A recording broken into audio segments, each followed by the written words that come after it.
ఏంది చూడ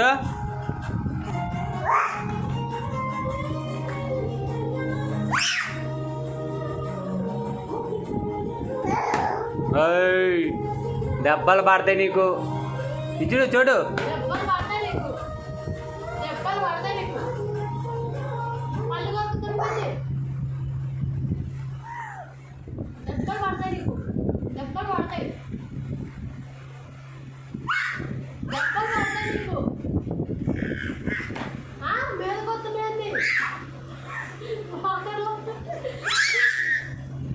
ఏంద్రా మీ గోలేంద్రా?